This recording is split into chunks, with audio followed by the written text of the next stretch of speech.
Hi, everyone. Thank you for attending today's webinar, Needle Movers First, Making High Impact Decisions Early in Design. I'm Kelly Pickerel, Editor-in-Chief of Solar Power World. And before we get started today, I just wanted to go over a few items. You can download the slides and any additional resources for today's presentation in the resource window at the bottom of your screen.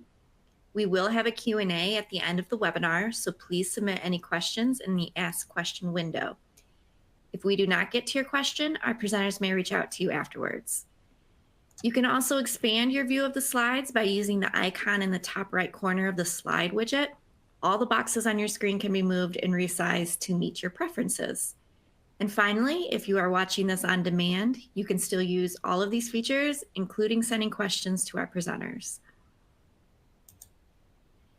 If you experience any issues during today's webinar, try refreshing your browser tab. And if you continue to have problems, try closing other apps and browser tabs that you may have open. You can click Help in the top menu for more troubleshooting steps, or you can ask our producer for help via the Ask Question widget. So let's get started with today's webinar on early phase design decisions. I'd like to thank PVFARM for sponsoring this presentation. Today we will hear from Maxim Markovich with PVFARM. And now I will let him get us started. Thanks, Kelly. Appreciate it. Appreciate being here. Okay, so today in our topic, we're going to talk about needle movers. We will be talking specifically about, I would say, low voltage. So in the past couple of webinars, we focused on the Holy Trinity, so-called Holy Trinity, which is dirt, racking, and piles. And now it's time to basically shift gears and dive into electrical side. We'll look at how to balance equipment choices, wiring architectures, buildability, always in the context of a specific site and with one specific goal, maximizing LCOE. So today's focus is specifically on actually identifying the key parameters, the true needle movers for electrical balance of system. And we will start with in general, with understanding of electrical balance of system and its features.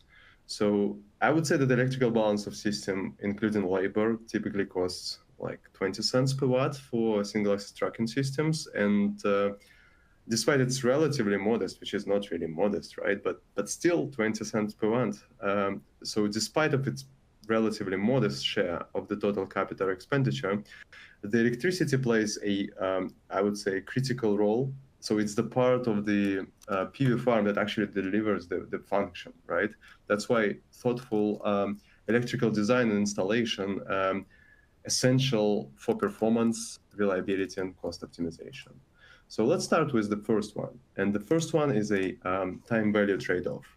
I would say one of the most interesting features of the electrical balance of system. The value shifts over time, right? So unlike structural components, where the pile is a pile and the trade-offs between snapshot cost and lifetime value is relatively flat, electrical balance of system decisions can dramatically impact long-term performance and O&M.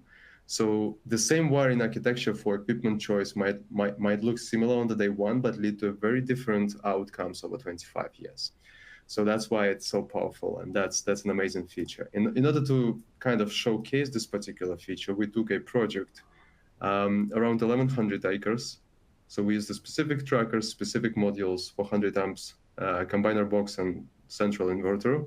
And so we did calculations. We compared what if we had requirements to achieve a 4% voltage drop versus 2% voltage drop.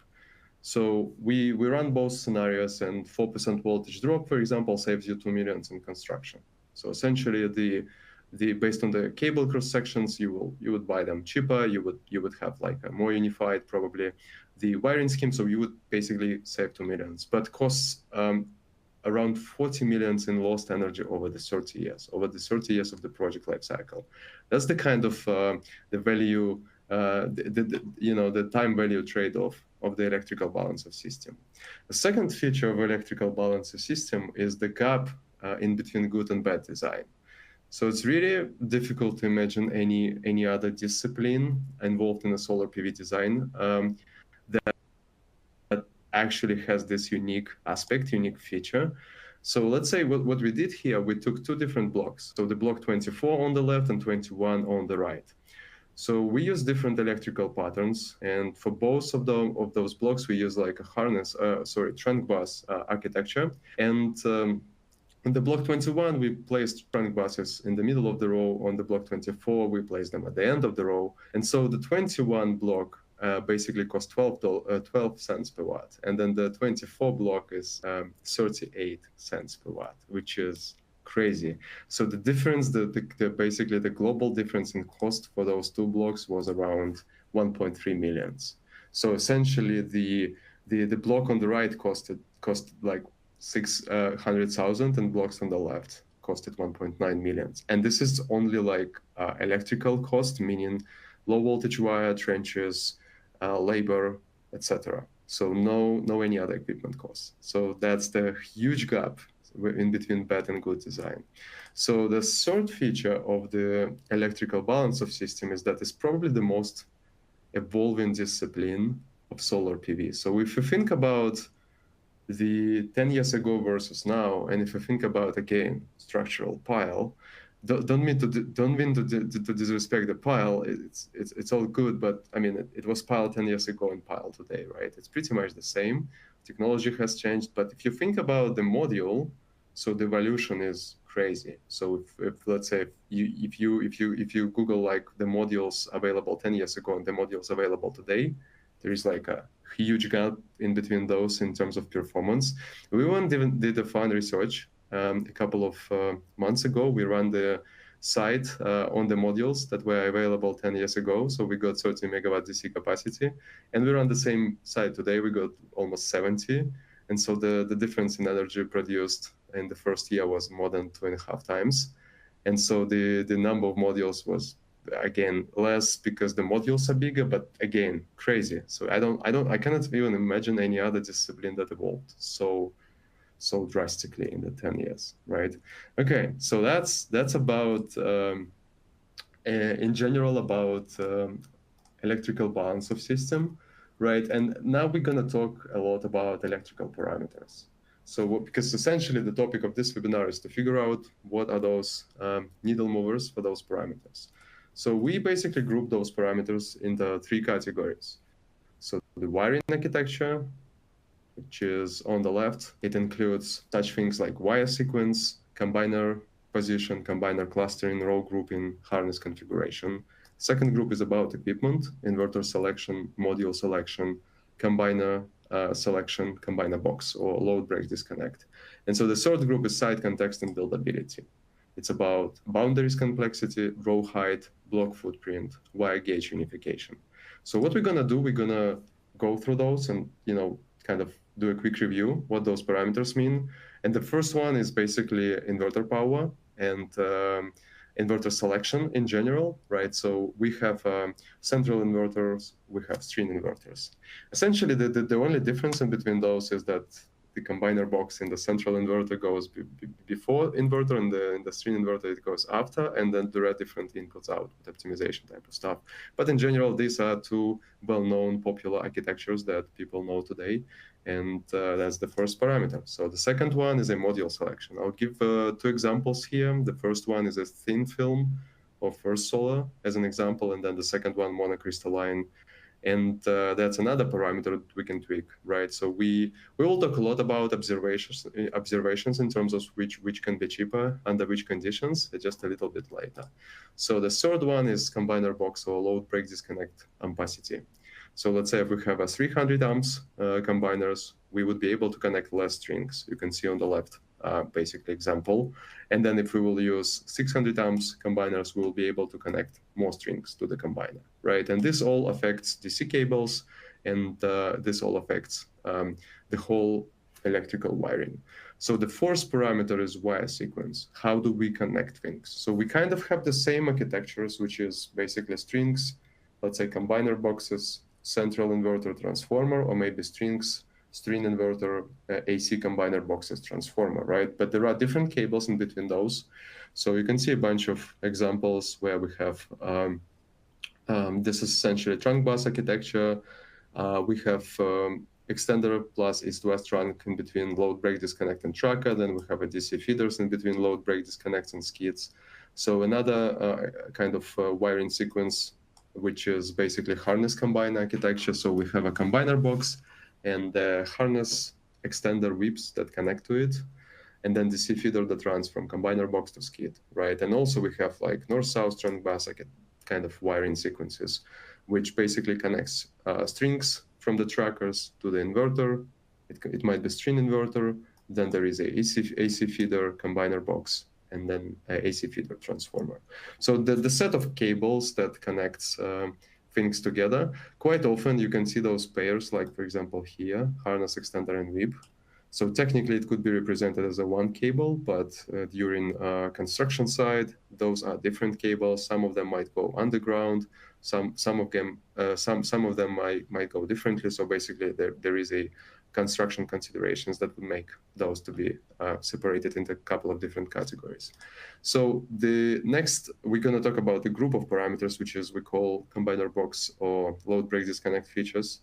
And there are a couple of them. And the first one is a position, can be in the middle of row, end of row, right? So it's pretty simple. So you can see here, middle of row. And also on the row, we kind of consider the row of trackers, which basically goes like this. So then clustering. So it might be distributed where each combiner box or load break is connected to the circuit or group of trackers that it basically connects. And then they can be clustered where they actually located close to the skid. So then the next parameter is a row grouping. So you can basically group a trackers, like single row trackers, like you can see on the left, and then multiple rows trackers. Okay, so like this. So harness configuration.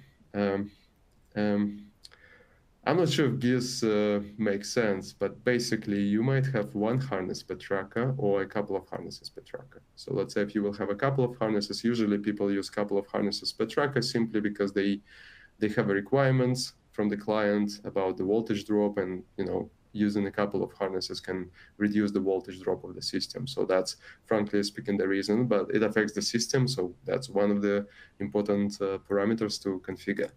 So the next one is boundaries complexity, something like completely out of control. So we have a kind of simple boundaries on the left, you can see, right? So it's basically rectangular boundaries, they similar to block shape, and then complex boundary.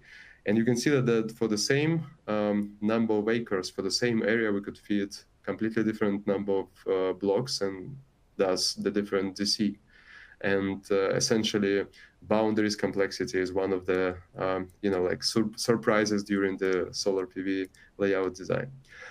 So let's go to the next one, which is about wire gauges unification. So wire gauges can be unified for construction and optimized for construction or optimized for materials. So basically, optimization for materials is when you define the wire cable, each wire cable based on the voltage drop requirements.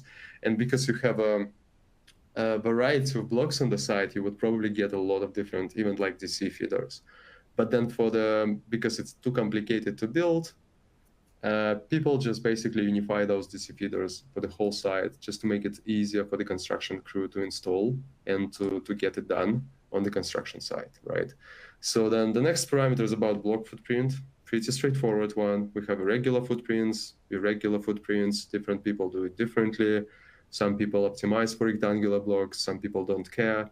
So it depends. It depends on many factors, and we're gonna talk about, and we're gonna basically talk about how it affects the low voltage cost. So in terms of row height is probably the last one. Yeah, the last one. So it's kind of proxy again. Think about this as a proxy for how stretched your blocks are in the north-south direction.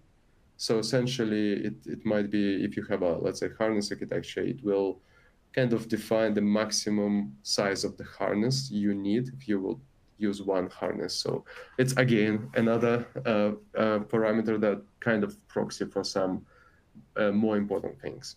Okay, so let's go further. So we got those parameters, essentially 12 parameters. So we started to think, how do we prioritize them? Right. So how do we prioritize and how do we focus on basically the question was like, how to choose on which one we should be focused in the first place, right? So by doing this, we created kind of evaluation rules. We selected 3 dimensions, which is cost impact, how much this parameter influences total electrical cost, design lock-in risk, how hard it is to change this decision later in the process, and then the system interaction, how many other design elements this parameter affects. So this is kind of the framework we invented, and we tried to grab those 3 dimensions and to measure impact from each parameter, then basically summarize it and get our top 5. Okay, so we will go through all of them, and the way we, for example, we start with the cost impact, and yeah, 2 tests work in the bar, only the variable change. This is the essence of the strategy we selected here. So we selected controlled comparison method. What we do basically, we log all other variables except the one, and then we try to find the best versus the worst, and then essentially we normalize the result, and then measure the impact. Okay, I'll show you the first one. It should be before we go, I will also explain that this is going to be run on this particular site, which is 650 acres buildable area, and we had some starting point. It's not the important like what site it is, but basically that one looked very promising for us when we were picking the one. And however, it's important to emphasize it doesn't mean that the kind of insights and the things we'll find out in the next slides, it doesn't mean that they will be true for any other site, right? So it's going to be different for any site. And also it's important to just, to double, to put an emphasis on the fact that if something didn't work well on this site, because it might happen because we locked all other variables except the one, and it might be just an unlucky scenario for this particular one. So whenever we're saying that one module is better than another one, it doesn't mean that. It just meant that for this particular site and for this particular locked set of parameters, it just worked well.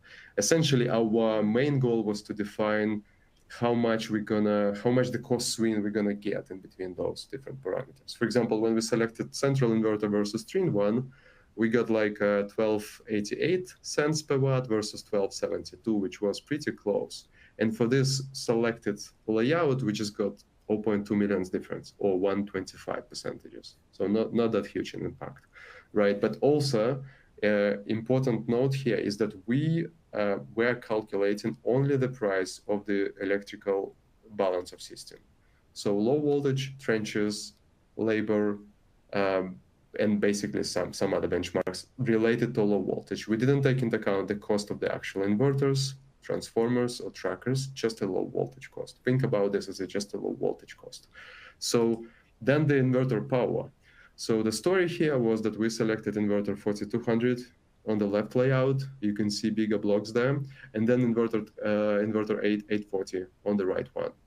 So it was actually interesting that using smaller inverter, it lowered electrical balance of system by 3.2% or 540,000 K basically.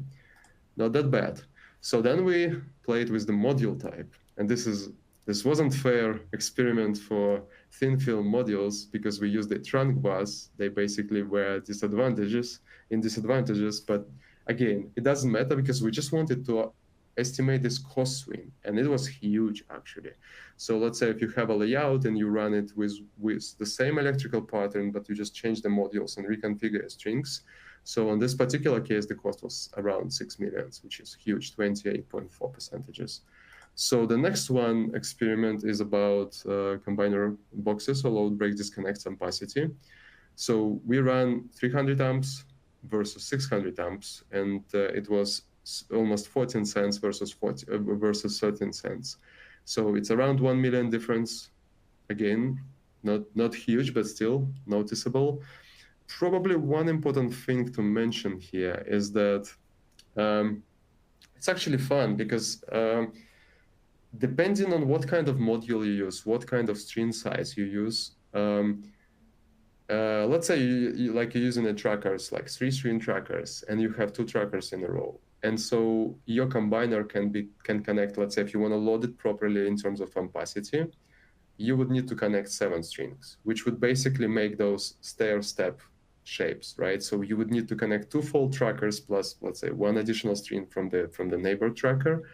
So this is really, we heard many things about how hard it is to build, and people don't really like it on the construction side. And like, for example, you can see on the right example where we used 400 amps, and you can see here the shape of the combiner groups. It was a perfect rectangles. So essentially, there is always a space on any given project to basically to choose a combiner box capacity in a way that will be loaded properly, but also buildable.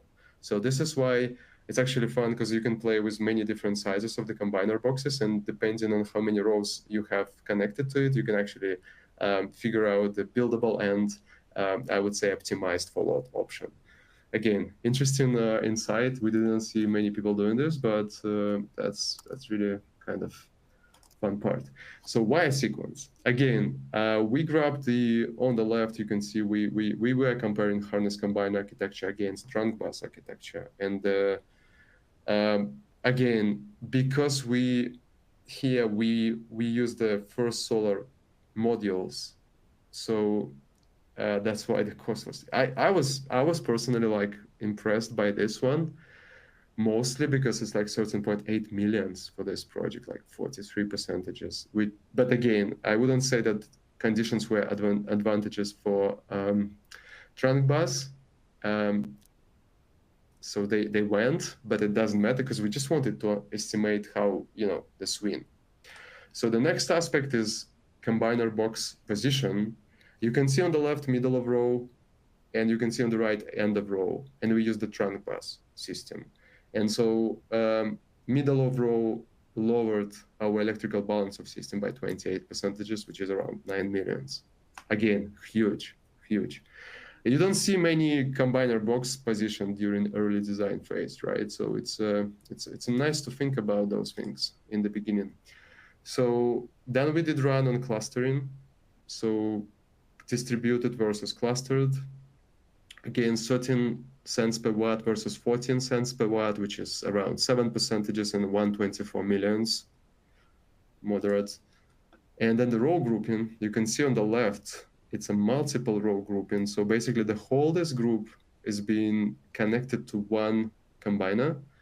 And on the right, you can see that it's a basically single grouping, which means that the trackers were grouped in those groups, and so the combiners were allocated nearby. So the difference was 25 cents per watt versus 19, which is again huge, 24% is 7.6 millions.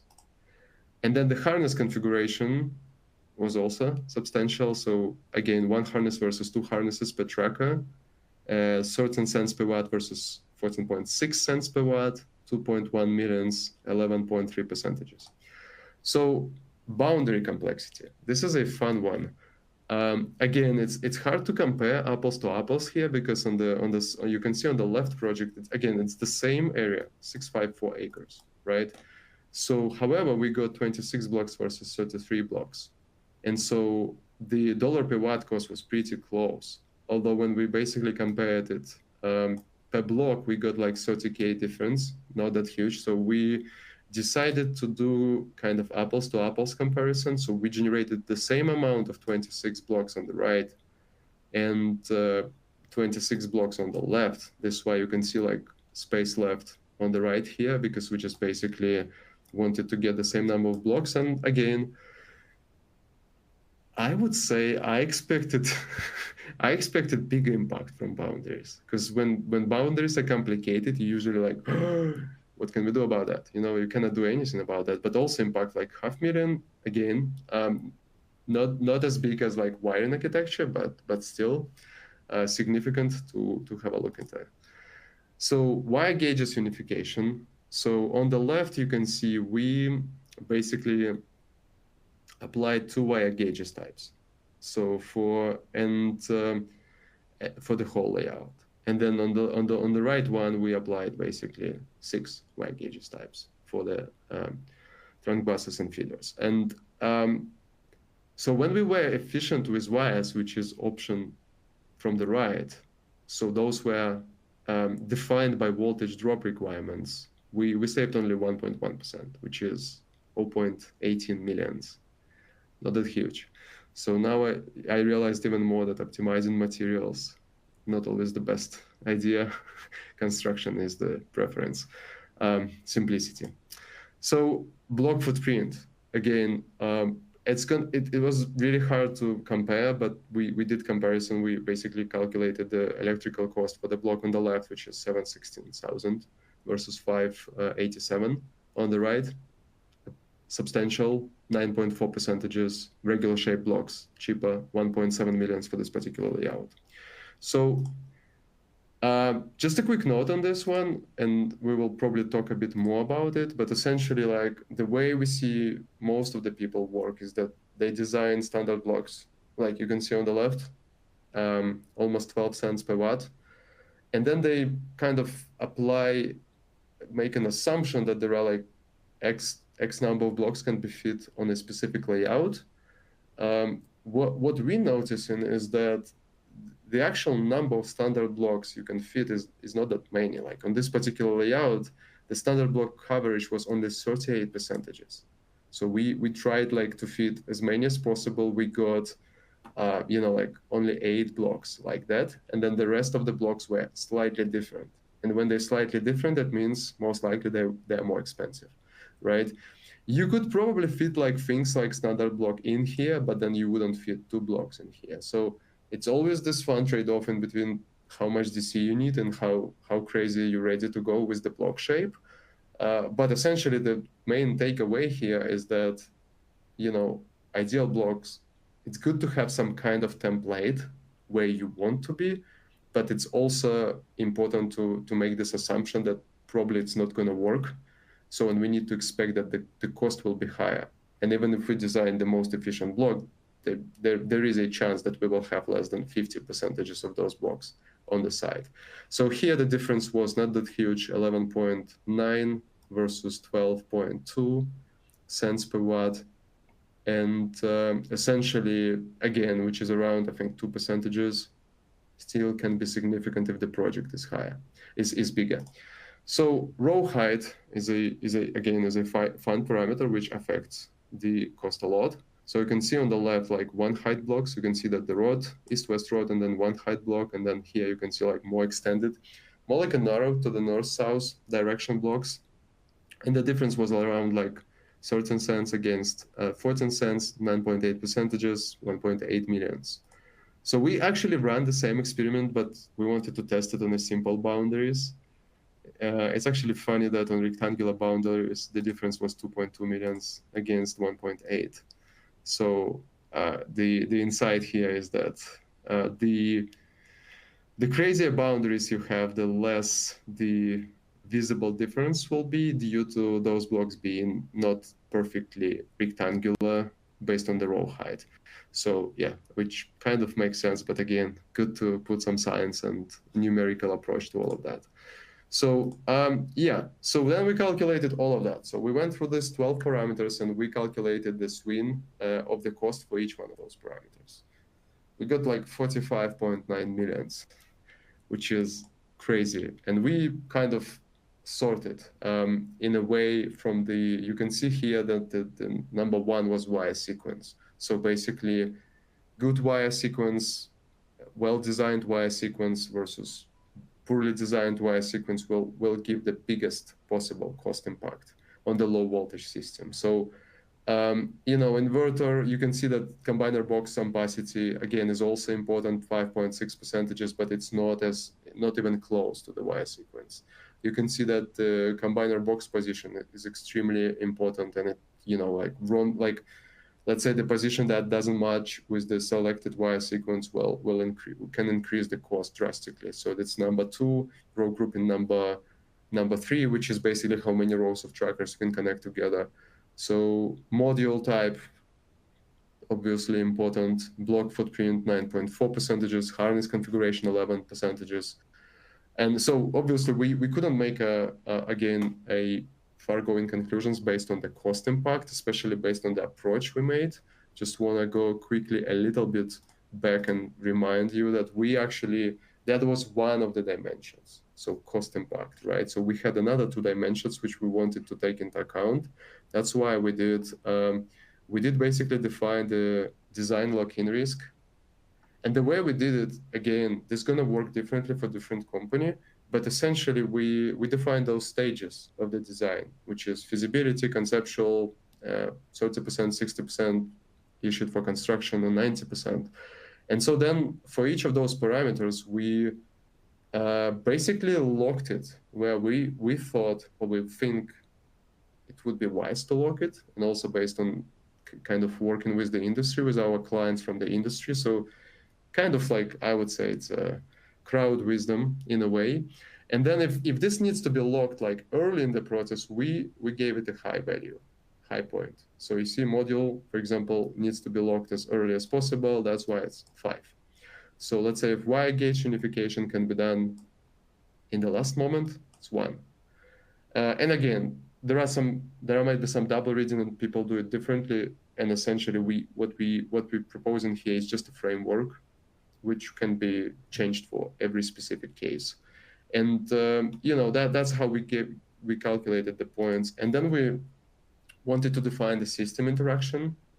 And essentially the way we did it, we actually, one sec.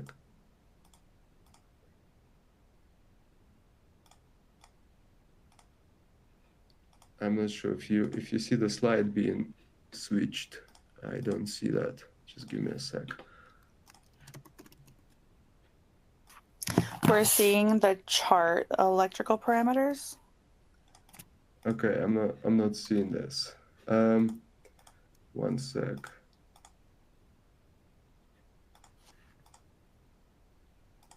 Okay, so now you should see cross-system interaction heat map, right? Yep, looks good. Okay, great.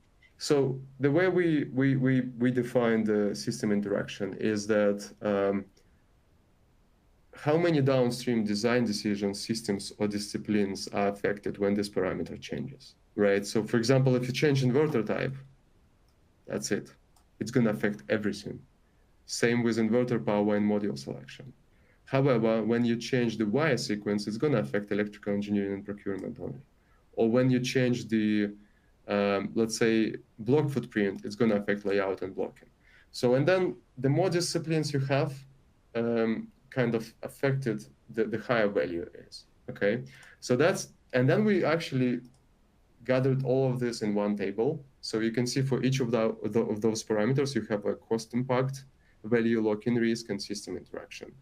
You can see that module selection, like cost impact, is not the highest, but due to lock-in risk 5 and system interaction 5, we got a maximum score, which essentially means the module should be locked as early as possible and never changed until it's built. We know from partners and clients we're working with that, clients quite often come and change the module during the process. And it's one story when you change 540 watt to 545, and it's a completely different story when you change, I don't know, thin film modules to the monocrystalline modules, right? So it's gonna change everything, the whole game, the whole layout. So the inverter type, you can see that cost impact is not that great, right? But because of the lock-in risk and system interaction, it's also important. Fun insight was here that actually defining important inverter type, meaning central versus string, is actually much more important than the inverter power. Inverter power can wait a bit.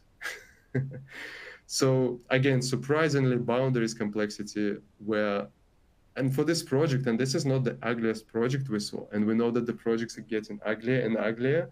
So the boundaries complexity was number 4, and the wire sequence was like number 3. And again, obviously those parameters, they're very connected. So if you want to think about wire sequence, you would start making assumptions about this, about this, about this. So you kind of will start pulling those things and also thinking about things.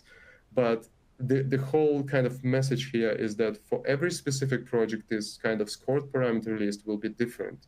And also important to emphasize that for the cost impact, we use like 1 to 5, lock-in risk 1 to 5, and system interaction 1 to 5, meaning that the weight of those values, weights were the same. So basically, you could apply different weights. Like if immediate cost impact is more important, here we could have 1 to 10.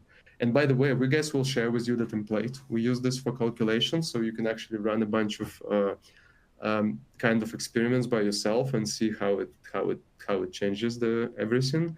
And so yeah, that was our list. And basically, it was interesting to see that Y gauges again, cost impact not that huge, lock-in risk not that huge, so the last place. Although they can affect the voltage drop, right? So sometimes you need to run it early in the process.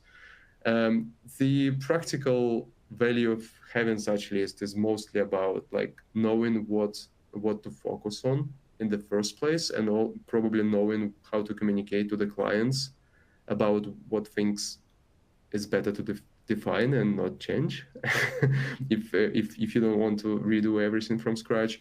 So that's our kind of top list. So then we started to think even further, like can we provide some practical table for like, you know, for people to think about, and we basically lifted those, like we kind of put those parameters, as you can see in the matrix. In this matrix, basically, this means it's a good combination. So let's say if you're using thin film and harness whip feeder architecture, that's a very good combination. However, if you're using, let's say, string inverter and you know, like east-west trunk bus and feeder and east-west rods, that's really bad combination. So and the white spots, it basically means that it can be good, can be bad. So you don't know until you run it on a specific layout. But there are some obviously good matches and obviously bad matches. So again, this table will be attached as a you know, as a attachment to this webinar. Feel free to send your feedback and comment on it. We can kind of work it out together and maybe adjust it a little bit and improve it. But it's a nice kind of you know, if you think about like thin film and string size 6, you would probably come to the same conclusion. But it's good to have some kind of you know, like a table where you can see immediately bad matches and good matches. So yeah. That's our kind of tarot table. So I wanted to show a little bit of the product and ways to design electrical balance and system in the PVFARM. And I wanted to basically to go through 2 different workflows, how to make an electrically efficient layout and how to find the cheapest electrical architecture. So I'm gonna share my screen. And if this will not be seen, I will need someone to tell me that this is not be seen. So we'll share the entire screen and we'll go into PVFARM. I hope, guys, you can see my screen. If not, please send a comment and we will adjust. So again, mostly we'll be focused on those 2 workflows. And I would say that's the way I think about it. Let's say when we're trying to make an electrically efficient workflow, we start with a rough layout. We try to introduce blocking as early as possible. And let's probably talk about it quickly. So let's say if I'm making my first run and just getting like trackers, 1.55 megawatts DC. So it kind of shows me what kind of trackers I use, how much DC I can get, but what I really need for start thinking about low voltage, I need to start having blocks. So introducing blocks as early as possible and sticking to a specific inverter type and maybe inverter size is a good thing. So then we got like, let's say here we use SunGrow 3600 inverter transformers kit. And essentially, then let's say we wanna, again, start thinking about defining, and I'll jump here quickly.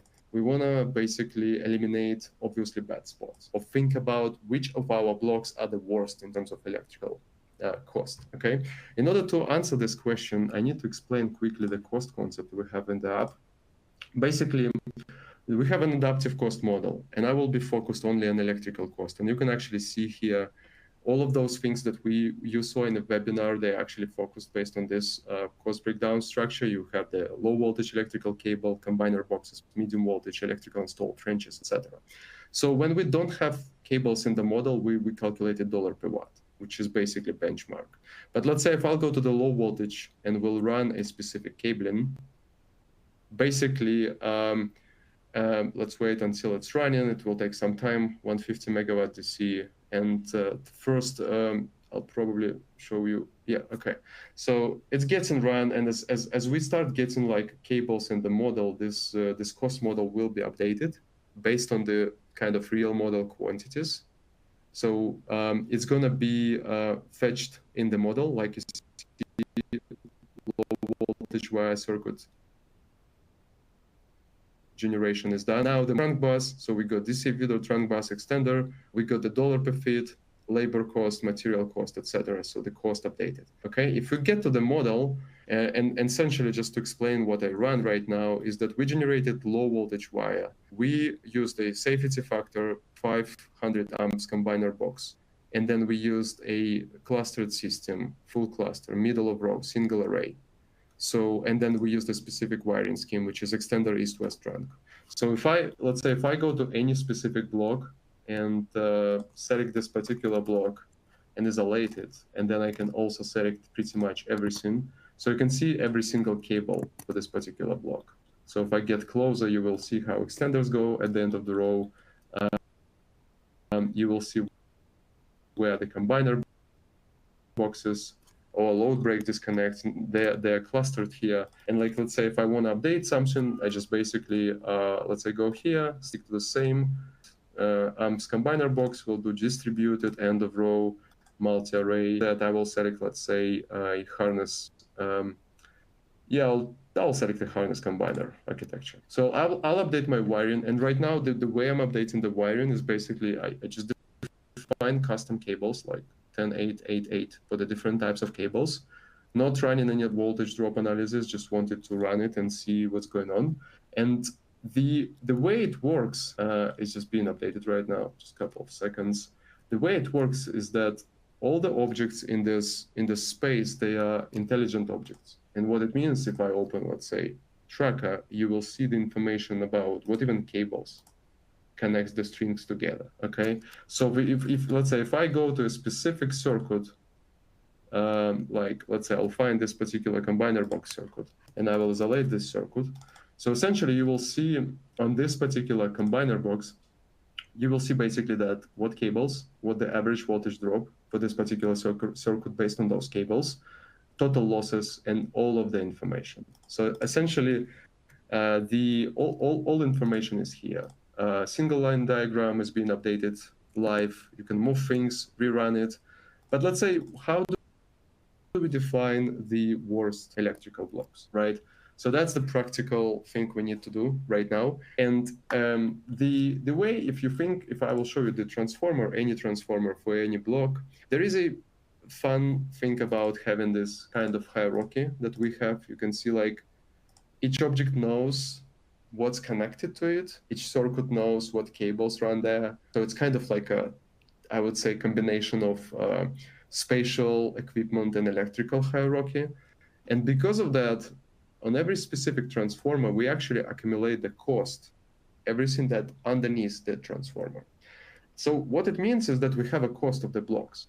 This cost of the blocks will include the cost of trackers, but again, because we just generated only low voltage system, we don't worry about anything else. The fastest way to define the worst blocks, I would go to the total cost of the transformer, and I would colorize the layout essentially.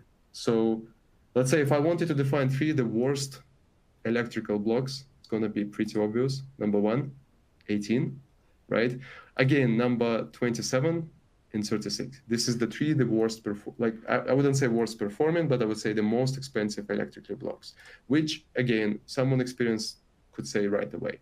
So let's say now we found those blocks, and essentially that's the first step. Like, this is obviously bad spots, right? Bad for any architecture. Now we need to fix it. So the way to fix it, there are plenty of different ways to fix it. So we can change inverter. We can try with a different inverter. We try different combination of inverters. But essentially what I'm going to do, I will divide those boundaries into chunks. I will kind of divide this bit, this middle bit, and the top bit, and we'll rerun the layout. Okay. So I created kind of like exclusion areas. We call it exclusion bridges. And this basically kind of cuts this boundary into 3 areas, which allow me to have like completed blocks in those areas. So now as I have those blocks, I can still colorize my hierarchies based on the most expensive blocks versus the least expensive blocks. And now you can see that there is not a huge gap. So the cheapest block, 2.6 millions, the most expensive one, 3.1, right? But again, it's not really fair comparison because we're comparing blocks 4.5 megawatt versus 4.3 versus 4. So this is why I would basically normalize it. So I would basically divide it by DC power. So I would get like a, and if I colorize it, you will see, right? So when we colorize it, you can see that actually the most, like the worst performing blocks, the most expensive blocks, 693 to 694 USD per kilowatt. So it's basically 70 cents per watt. So we can actually start analyzing why are those the worst performing blocks, and we can start from, let's say, from this particular one. We can always isolate this particular block and basically check what's going on here, and then go to the next level of analysis, which is analyzing, let's say, average voltage drop, which we can do on any level. So let's say if I select a combiner box and we'll go run basically average voltage drop for those combiners.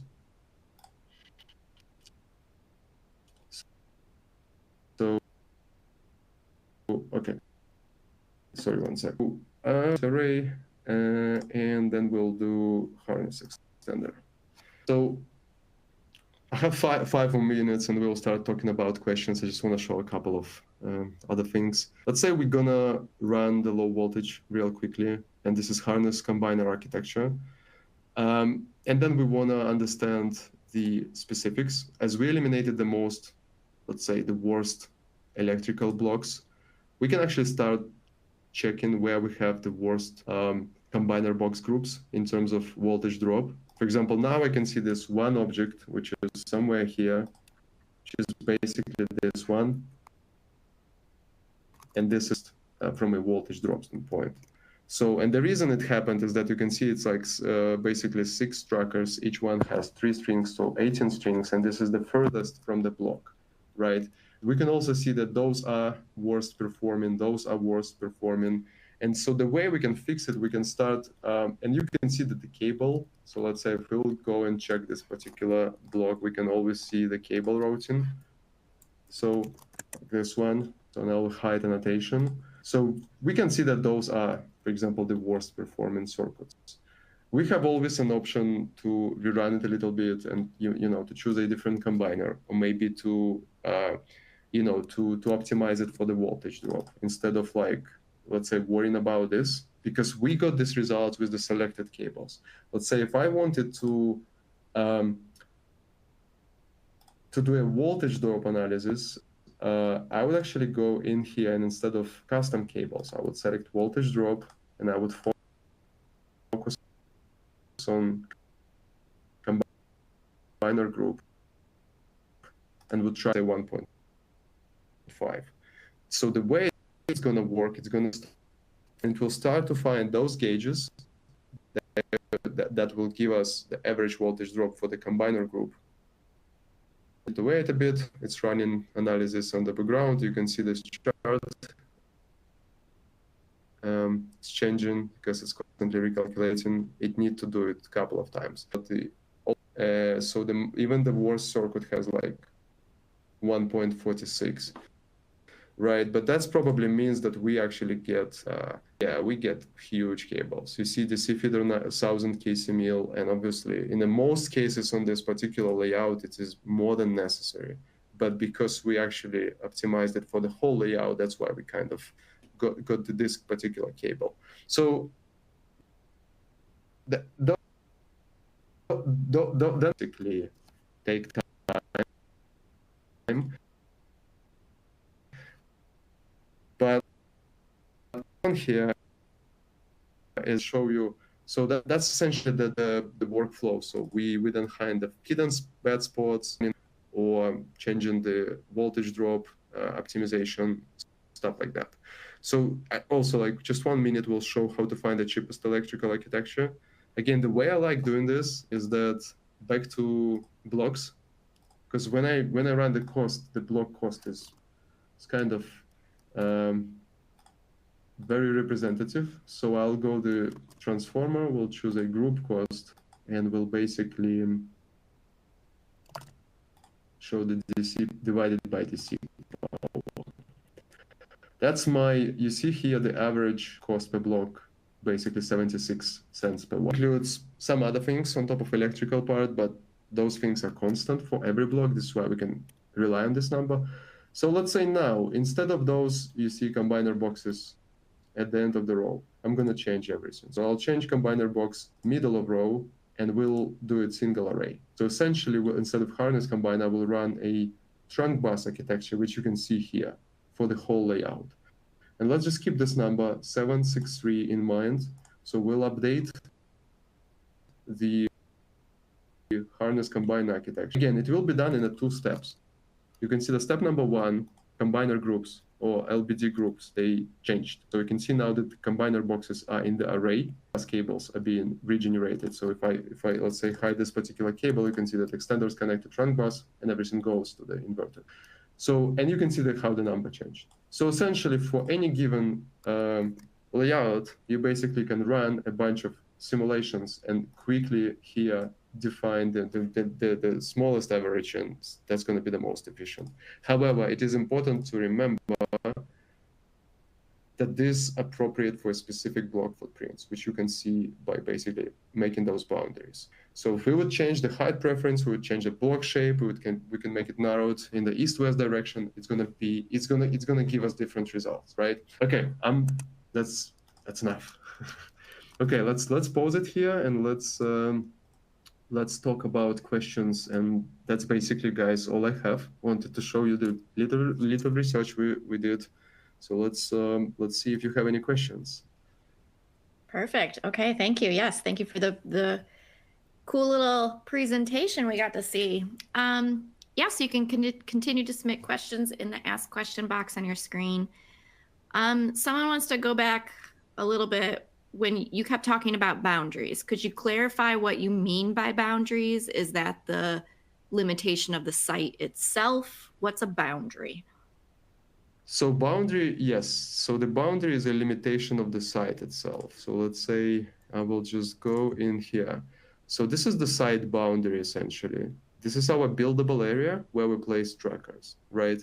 And the industry trend is that boundaries get, when I say boundaries get uglier and uglier, I basically mean that they get more and more sophisticated, and it's more and more complicated to fit like perfectly designed electrical blocks. And this is why it requires a lot of imagination and connection. Yeah, that's a good question. So that's what I mean by saying boundary. Okay, cool. Thank you. Next question. Can I import my CAD layouts and run electrical wiring optimization in PVFARM? Yes, that's an amazing question. We do support DXF import into PVFARM. So you only need to have tracker blocks there, and we will be able to do auto blocking, meaning placing inverters, transformers based on the selected equipment. And also we can do what we call electrical augmentation and basically placing different combiner boxes and load break disconnects within those blocks. That's definitely one of the most common workflows our customers use today. Okay, awesome.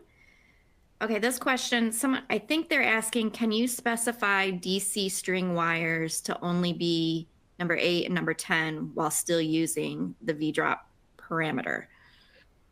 Oh, yeah, that's a great question. And it's just a different way of looking in the system. So let's say if you are a contractor and you know what kind of wire gauges you want to use, you basically can start with saying to the system definitively, like, use those cables, and then eliminating or understanding or being aware of the spots where it doesn't work by simply checking the average voltage drop, right? So you use the cables across the side, they're unified, and the way you find the weak spots, you basically find those spots where the average drop is unexpected. That's one way of doing things. Another way, you can start with voltage drop first. Let's say 1.5 percentages came from the client. So you can optimize your system for the 1.5 percentages. However, then you would still see a huge variety of cables. And sometimes you will see DC feeders, like larger than necessary in many blocks. So then you would do a backward work. You would see where could you unify. So it's just more like one of the possible ways of designing the system. That's an amazing question. Yeah. Okay, we got time for a few more questions, so continue to submit them in the box. Someone is wondering, how easy is it to update the generated blocks and equipment manually? For example, does it impact the program much to remove or update a rack after generation? No, it's not. It's easy. Essentially, you can move combiner to any place and it will reroute it. The same also, you can allocate trackers from one combiner to another one. So you can also even like reblock stuff manually.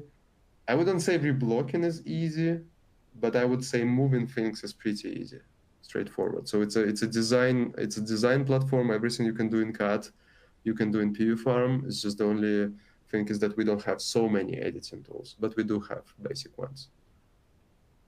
Okay. Is there any type of estimation for labor costs that can be used? Yeah, that's a good question. And the way we have a default cost database, which is a kind of combination what we see in the industry versus what we see in McKinsey reports. We kind of have this kind of healthy mix based on our historical data and experience, which we're happy to share, but we cannot put a signature for that, right? We don't know. Yeah, so you can use default out of the box. We'll provide this, but yeah. Okay. What outputs can PVFARM generate? Can it export out as a DXF? Yes. Everything you saw in the webinar and pretty much layout, low voltage cables, combiners, load break disconnects, everything can be sent back to AutoCAD. Also, we can send back single line diagrams, and the specifications and schedules can be exported in the Excel spreadsheet, basically. Okay. And then I think this will be our last question. What would be the nominal watts per square foot efficiency when we start to estimate the energy that can be generated? One sec. I mean, it depends. It depends on the system you use. If it's single axis tracking system, is one number. If it's a fixed tilt, is a different number. If it's a crazy boundary, also one number. I would say like if it's a single axis tracking system, usually have like 5 acres per megawatt. But it might vary. It's hard to answer this question. Yeah, gotcha. Okay. Well, that is all the time that we have for questions right now. If we did not get to your question, we will reach out to you directly afterwards. Please take a moment to fill out the survey that will pop up when this webinar concludes, because we do use that feedback to improve our future webinar programming. This webinar will be shared with all registrants, so you can view it again at your convenience. I would like to thank Maxim for being here and PVFARM for sponsoring today's webinar. And thank you to everyone for joining us today. Hope to see you at more Solar Power World webinars in the future. Thank you. Thank you, guys. Bye-bye.